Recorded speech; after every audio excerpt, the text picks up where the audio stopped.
തിരുവചന സന്ദേശങ്ങൾ ശ്രവിക്കുന്നതിനായി ഭാഗ്യവചനധാര ഇന്ന് തന്നെ സബ്സ്ക്രൈബ് ചെയ്യുക.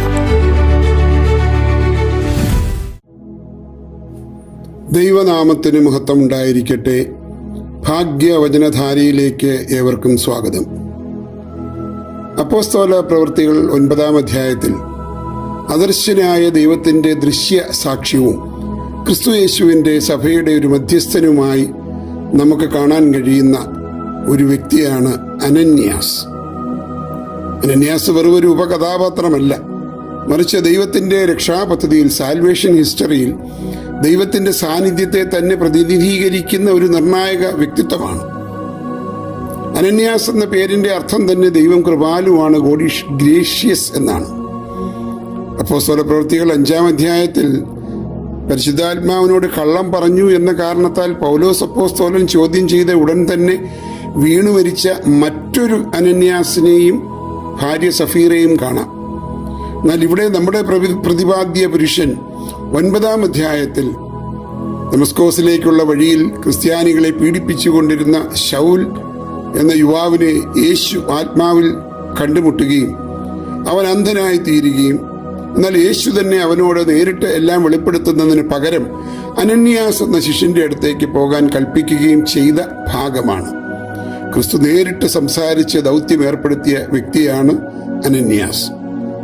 ദമസ്കോസിൽ അനന്യാസ് എന്ന പേരുള്ള ഒരു ശിഷ്യനുണ്ടായിരുന്നു. കർത്താവ് അവനോട്, നീ എഴുന്നേറ്റ് നേർവീഥി എന്ന പേരുള്ള തെരുവിലേക്ക് പോയി യൂദാസിന്റെ വീട്ടിൽ തർസൂസുകാരനായ ശൗൽ എന്ന പേരുള്ളവനെ അന്വേഷിക്കുക എന്ന് പറഞ്ഞു എന്ന അപ്പോസ്തല പ്രവൃത്തികൾ 9-ാം അധ്യായം 10-11 വാക്യങ്ങളിൽ രേഖപ്പെടുത്തിയിട്ടുണ്ട്.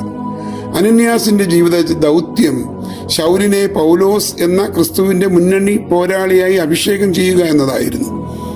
ഈ അനന്യാസ് ക്രിസ്തീയ പ്രതീക്ഷയുടെ ചൂണ്ടുപലകയായി മാറുന്നത് എങ്ങനെയെന്ന് പരിശോധിക്കാം.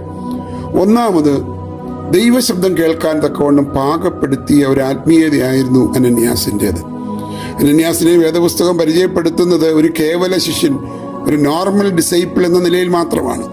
ദൈവം പൗലോസിനെ നേരിട്ട് വിളിച്ച് മാനസാന്തരപ്പെടുത്തിയെങ്കിലും അവനെ സഭയിലേക്ക് ഉൾപ്പെടുത്താൻ ദൈവം തെരഞ്ഞെടുത്തത് ഒരു സാധാരണ ഭക്തനായ മനുഷ്യനെയാണ്. ക്രിസ്തുവിനെ വിശ്വസിക്കുന്നവരും ക്രിസ്തുവിൻ്റെ ശരീരമായ സഭയും തമ്മിലുള്ള അവിഭാജ്യമായ ബന്ധമാണ് ഇവിടെ വ്യക്തമാകുന്നത്. തലയായ ക്രിസ്തുവിനെ വിശ്വസിക്കുന്നവൻ അവൻ്റെ ശരീരമായ സഭയോടും ഐക്യപ്പെടണം. അനന്യാസ് ഇവിടെ തലയാകുന്ന ക്രിസ്തുവിൻ്റെ ആജ്ഞാനുസരണം സഭയുടെ ശബ്ദമായി മാറുകയാണ്. എന്നാൽ ദൈവശബ്ദം കേൾക്കുവാനും അത് തിരിച്ചറിയുവാനുമുള്ള ജ്ഞാനം അവൻ ആർജിച്ചിരുന്നു. ഇതുപോലെ ദൈവത്തിൻ്റെ ശബ്ദം തിരിച്ചറിയാൻ നാം തയ്യാറാണോ എന്നൊരു ചോദ്യം ആത്മാവ് നമ്മോട് ചോദിക്കുന്നുണ്ടെന്ന് ഓർക്കുക. രണ്ടാമത്, ദൈവത്തോട് സംവദിക്കുന്ന ഒരു അനന്യാസിനെ നമുക്ക് കാണാം. ഒരു സത്യവിശ്വാസിയുടെ ആത്മീയ പക്വതയാണ് ഇവിടെ വെളിവാകുന്നത്. അനന്യാസ് ദൈവത്തോട് സംവദിക്കുന്നുണ്ട്. 9-ാം അധ്യായം 13-ാമത്തെ വാക്യത്തിൽ അതിന് അനന്യാസ്, കർത്താവേ, ആ ശൗൽ എന്ന മനുഷ്യൻ യെരൂശലേമിൽ നിന്റെ വിശുദ്ധന്മാർക്ക് എത്ര ദോഷം ചെയ്തു എന്ന് പലരും പറഞ്ഞ് ഞാൻ കേട്ടിരിക്കുന്നു. ഇവിടെയും നിന്റെ നാമത്തെ വിളിച്ചപേക്ഷിക്കുന്നവരെയൊക്കെയും പിടിച്ചു കിട്ടുവാൻ അവന് മഹാപുരോഹിതന്മാർ അധികാരപത്രമുണ്ടെന്ന് ഉത്തരം പറഞ്ഞു. പുത്രൻ തമ്പുരാനോട് ഇപ്രകാരം പറയുന്നത് ദൈവത്തോടുള്ള നിഷേധമല്ല, മറിച്ച് ദൈവത്തിൻ്റെ നീതിയെക്കുറിച്ചുള്ള അന്വേഷണമാണ്. ഭയവും ദൈവഹിതവും തമ്മിലുള്ള സംഘർഷത്തെ നേരിടാനുള്ള ആത്മീയ പക്വത അനന്യാസ് കാണിക്കുന്നുണ്ട്.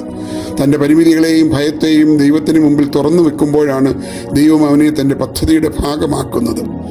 ദൈവം തൻ്റെ ദാസന്മാരെ യന്ത്രങ്ങളായല്ല, മറിച്ച് പങ്കാളികളായാണ് കാണുന്നത്.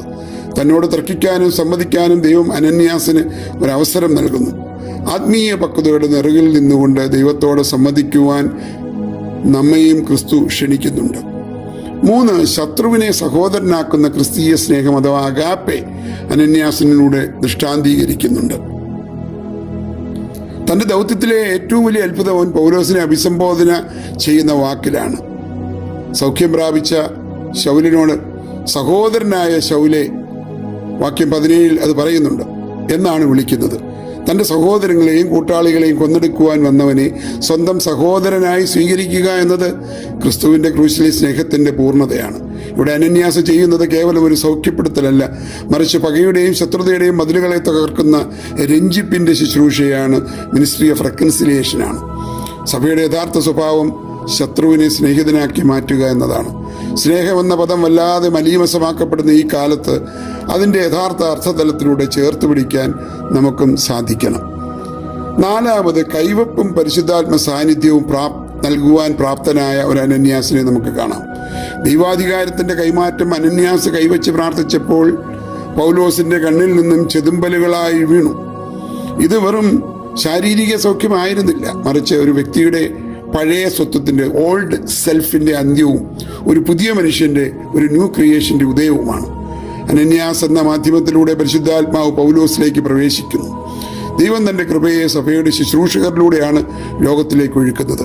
പൗലോസ് എന്ന മഹാഅപ്പോസ്തലന്റെ ദൗത്യത്തിൻ്റെ തുടക്കം കുറിച്ചത് അനന്യാസ് എന്ന നിശബ്ദനായ ഒരു സാധാരണ ശിഷ്യന്റെ കൈകളിലൂടെയാണ്. ഓർക്കുക, നമ്മൾക്കും വരങ്ങൾ പ്രാപിപ്പാൻ സാധിക്കും, പക്ഷേ കാപട്യമില്ലാത്ത നിർമ്മല മനസാക്ഷിയോട് ദൈവത്തിനു മുൻപാകെ സമർപ്പിതമായ ഒരു ജീവിതം ഉണ്ടായിരിക്കണം എന്ന് മാത്രം.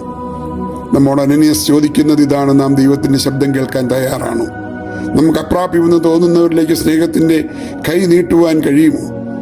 അന്ന് പൗലോസിന്റെ കണ്ണിലെ ചെതുമ്പൽ നീക്കം ചെയ്തെങ്കിൽ സമൂഹത്തിൽ അന്ധകാരത്തിൽ കഴിയുന്നവരുടെ കാഴ്ച തെളിയിക്കാൻ ക്രിസ്തുവിൻ്റെ ശരീരമാകുന്ന സഭയോട് ചേർന്ന് പ്രവർത്തിക്കാൻ നമുക്ക് ധൈര്യമുണ്ടോ? ദൈവം നമ്മെയും തൻ്റെ കരുണയുടെയും സ്നേഹത്തിൻ്റെയും ഉപകരണങ്ങളാക്കി മാറ്റട്ടെ. ദൈവം നമ്മെ ഏവരെയും അനുഗ്രഹിക്കട്ടെ.